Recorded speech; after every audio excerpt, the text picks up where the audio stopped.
బట్టతలతో వరి అవుతున్నారా? Don't worry. Keha skin and hair clinic లో మోస్ట్ అడ్వాన్స్డ్ FUA టెక్నాలజీతో మీ బట్టతలకి శాశ్వత పరిష్కారం. సార్ ఈ ప్రోటీన్ గురించి మీరు చెప్పారు కదా, ఫిష్ ఎగ్స్ ఇవి చెప్పారు.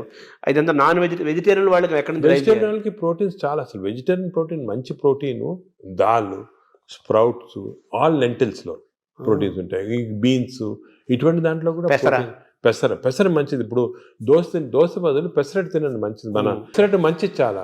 మీరు ఒక 2 రోజులు దోశలు ఇడ్లీలు ఆపేసి పెసరట్టు తినండి, మంచిది చాలా. పెసరట్టు మన ట్రెడిషనల్గా చూడండి, పెసరట్టు, కోకోనట్ చట్నీ, సాంబారు, అల్లం పచ్చి, ఇవన్నీ మంచి, అసలు హెల్తీ. అలా తిన్నాం అనుకోండి మనకి మంచి హెల్త్కి మంచిది. సో ఈ western breakfast, toast, butter, egg అన్న బదులు ఇవి మంచి మాట. అంటే మామూలుగా ఈ ప్రపంచం పెద్దది. ఒక్కొక్క ప్రాంతంలో ఒక రకమైన శీతోష్ణ, అంటే చలి శీతోష్ణ పరిస్థితుల్లో ఒక్కో ప్రాంతానికి ఒక్కో రకంగా ఉంటాయి. జీన్స్ ఒక్కో రకంగా ఉంటాయి. దీన్ని స్టడీ చేసి కొన్ని వందల వేల సంవత్సరాల క్రితమే ఆయా ప్రాంతాలకి ఈ ఆహారం మన వాళ్ళు డిసైడ్ చేశారు. 100 ఏళ్ల నుంచి మనం అవే ఫాలో అవుతున్నాము కదా. ఇప్పుడు ఇది మారుతుంది. మారడం లేదు. నేను అనేది ఏమంటే, మనం ఏ ప్రాంతంలో ఉన్నామంటే ఆ ప్రాంతము భోజనం, ఫుడ్స్ అడాప్ట్ చేయడం మంచిది. అవును, మీరు చెప్పాను ఫర్ ఎగ్జాంపుల్ పెసరట్టు అవును మన దాంట్లో, అలాగా చాలా చిక్కుడుకాయతో చేస్తారు, లాల్తో చేస్తారు, సాంబారు, ఇటువంటివన్నీ హెల్తీ ఫుడ్స్. ఇవి మనము అదే కంటిన్యూ చేయాలి. బట్ ఏమంటే కొత్తగా వెస్టర్నైజ్ ఫుడ్స్, ఇప్పుడు ఇడ్లీ కూడా మనకి వేరే టైప్స్లో చేయొచ్చు. పురాణాలు వేరే, మామూలుగా ప్యూర్ ఇడ్లీ వచ్చింది అనుకోండి, కంప్లీట్ డైజెస్టెడ్, అవన్నీ మోడర్న్. ఇది అది ఆవిరి కూడా అనేవాళ్ళు, ఆవిరి అనేవాళ్ళము. అలాగే ఇప్పుడు మనము ఆపం తీసుకోండి, ఆపం కూడా బాగా స్టీమ్డ్, అది మంచి ఇది. అది కేరళ వాడు ఎక్కువ తింటారు, అది తింటారు మందే కూడా. సో ఇటువంటివన్నీ ఒరిజినల్ డైట్స్ అని మనం ఫాలో అయ్యి, ఈ కొత్త అడిషన్స్ వచ్చాయి చూడండి, అవి మంచిది కాదు. మన ఏ రీజన్లో ఉంటే ఆ ఆహారం తింటాం. కేరళ అనుకోండి, ఆ కేరళ వాళ్ళు తిన్న ఆహారం అది మంచిది లోకల్గా. వాళ్ళకి ఎక్కడ గ్రో అయిన ఆహారం తింటే అది చాలా మంచిది. మన ఈ వెస్టర్నైజ్ డైట్స్ వచ్చి చాలా ఇచ్చేస్తుంది. ఈ వెస్టర్నైజ్ డైట్స్ కూడా మన డైట్స్కి అడాప్ట్ చేసుకోవాలి. అవి తింటే కూడా మనం ప్యూర్ వెస్టర్నైజ్డ్ మెడిటరేనియన్ డైట్ మనం తినలేము.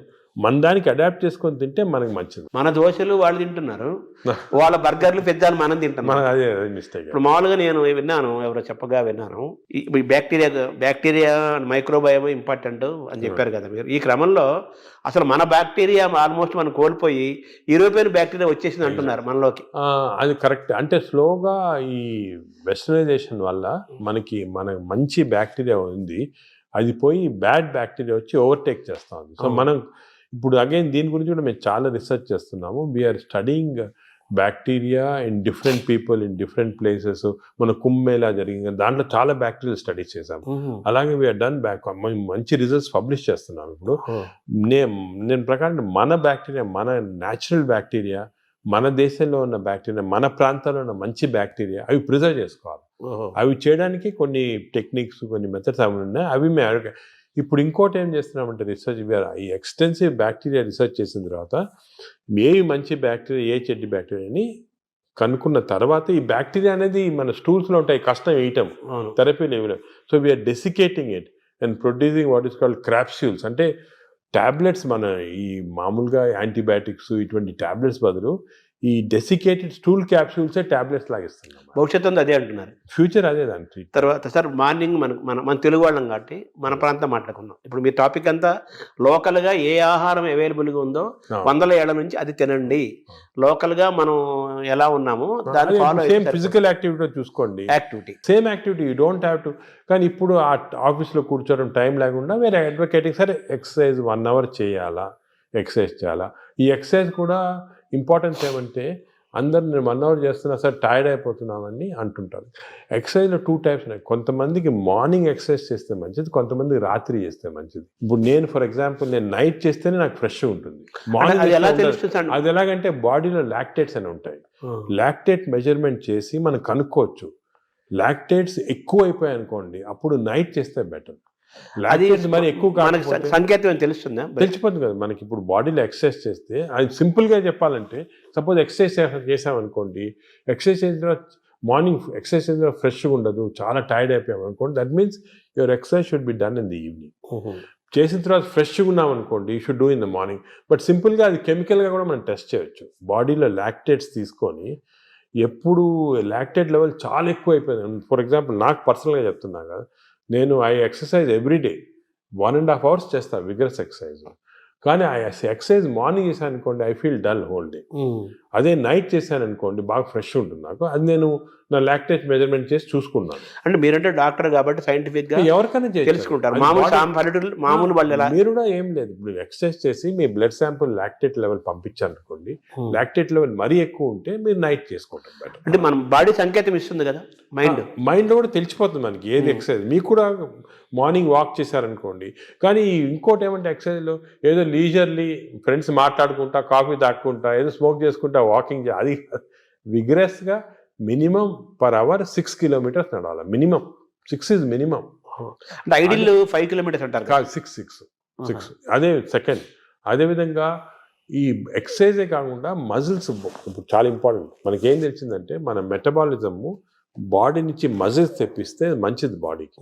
సో చిన్న చిన్న మజిల్ ఎక్సర్సైజెస్, హ్యాండ్ ఎక్సర్సైజెస్, ఈ కోర్ ఎక్సర్సైజ్ అంటాం, అంటే బాడీలో ఉన్న అబ్డామిన్ మజిల్స్ కోర్, ఈ కోర్ ఎక్సర్సైజ్ ఇవన్నీ చేసి మన బాడీలో muscle strength plus aerobics. Aerobic strength అంటే అలాగా వీ కెన్ డూ ఈ వాకింగ్, సైక్లింగ్, స్విమ్మింగ్, ఇవన్నీ ఏరోబిక్ ఎక్సర్సైజ్. ఈ రెండు ఈక్వల్ కాంపనెంట్ చేయాలి. మామూలు చాలా మంది ఉట్టి వాక్ చేసి వదిలేస్తారు, అది లీజర్లీ వాక్. రోజు పొద్దున ఒక 2-3 kilometers ఫ్రెండ్స్ వచ్చి బాగా బ్రేక్ఫాస్ట్ తిని హ్యాపీ కరెక్ట్ కాదు, తెలియదు అది. So we have to do the correct type of exercise. Morning ఎక్సర్సైజా, ఈవినింగ్ ఎక్సర్సైజా, ఎంత ఎక్సర్సైజ్ చేయాలా, ఏ బాడీకి ఎక్సర్సైజ్ చేయాలా, abdomen and central abdomen exercise, hands muscle, ఇవన్నీ కూడా కరెక్ట్గా అడ్వైస్ తీసుకొని చేయటం బెటర్. అంటే మామూలుగా కార్బోహైడ్రేట్స్, ప్రోటీను, మీటు ఇలా పర్ఫెక్ట్ సంపూర్ణమైన ఆహారం ఎలా ఇంపార్టెంటో మన ఎక్సర్సైజ్ ఫార్మేట్ ఎక్సర్సైజ్ ఎప్పుడు చేయాలి, ఏ ఎక్సర్సైజ్, అవి కూడా చాలా అది నెగ్లెక్ట్ చేస్తాం. వాకింగ్, ఏరోబిక్స్ ఇవన్నీ ఎక్సర్సైజ్ కాంబినేషన్ చేసి అది చేయాలి. ఇప్పుడు థర్డ్ కాంపోనెంట్ గట్ హెల్త్ కి స్లీప్. స్లీప్ గురించి చాలా మిస్ నామర్స్ అంటే చాలా మంది బిజీ వాళ్ళు. ఇప్పుడు నేను కూడా మొట్టమొదట ఇది కూడా మిస్టేక్స్ చేసేవాళ్ళము. టైం లేదని చెప్పి 4 గంటలు పండుకోవటం అలా చేసి కొంతవరకు ఈ బ్యాక్టీరియా చాలా important. They are very sensitive to sleep. Bacteria కూడా పండుకోవాలి కదా, రెస్ట్ ఇవ్వాలి కదా. మనం సపోజ్ మన బాడీ వర్క్ చేస్తుంది, దాని రెస్ట్ అవి ఇరిటేట్ అయిపోయి గుడ్ బ్యాక్టీరియా పోతాయి బాడీలో. అంటే ఎలాగంటే మన ఆర్గనైజేషన్ ఎంప్లాయీస్ ఉంటారు, మన ఎంప్లాయీస్కి రెస్ట్ ఇవ్వకుండా రాత్రి పగలు పని చేయండి అంటే మంచోళ్ళు వెళ్ళిపోయి చెడ్డోళ్ళు మిగులుతారు. డిసిప్లిన్ మధ్య ఫైట్ వచ్చి అలాగే బ్యాక్టీరియా కూడా సేమ్ ఒక ఫ్యాక్టరీ లాగా లోపల. లుక్ ఆఫ్టర్ స్లీప్ నార్మల్గా ఇండివిజువల్గా ఒకరికి 8 hours, కొంతమంది 6 hours, అలా డిఫరెంట్ రేంజ్. 6 to 8 hours అంటాము, 7 hours నార్మల్గా యావరేజ్. మరీ ఎక్కువ స్లీప్ 10 hours చేస్తే కూడా లోపల బద్ధకం వచ్చేస్తుంది, బ్యాక్టీరియా కూడా బద్ధకం వస్తుంది. ఎంత ఇవ్వాలి అంత ఇవ్వాలి, 7 to 8 hours. కానీ మోస్ట్ ఇంపార్టెంట్ ఏమంటే మనం మాడిఫై కూడా చేసుకోవచ్చు ఈ స్లీప్. కొన్ని ఎక్సర్సైజెస్ వల్ల 8 hours అవసరం ఉన్న స్లీప్ 4 hours సేమ్ స్ట్రెంగ్త్ రావచ్చు. అదేమంటే రెమ్, నాన్ రెమ్ స్లీప్ అంటారు. రెమ్ స్లీప్ ఇంపార్టెంట్ మనకి, ర్యాపిడ్ ఐ మూవ్మెంట్ స్లీప్ అంటారు, గాఢ నిద్ర అంటారా. రెమ్ స్లీప్ అనేది మన నిద్రలో డ్రీమ్స్ వస్తాయి, అవన్నీ రెమ్ స్లీప్.